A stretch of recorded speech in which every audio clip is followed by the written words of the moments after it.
Hello, everyone! I hope you've been practicing your comments and print statements. Today, we're tackling a massive topic, Python variables. Variables are containers for storing data values. Unlike other languages, Python has no command for declaring a variable. It's created the moment you assign a value. For example, xsur5 and yrjohn. You can specify types with casting, like xsurstr3, and check types with the type function. Variable names must start with a letter or underscore. Also, avoid using any of Python's reserved keywords. They are also case-sensitive. For example, age, and age are three completely different variables. For multi-word names, use camel case, Pascal case, or my favorite, snake case, where words are separated by underscores.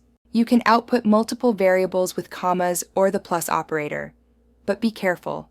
Trying to add a string and a number with plus will cause an error. Use commas instead. Variables created outside functions are global. To create or change a global variable inside a function, use the global keyword. Now it's your turn. Open PyCharm. Create a global variable x with value awesome. Then, inside a function, use the global keyword to change x to fantastic. Go!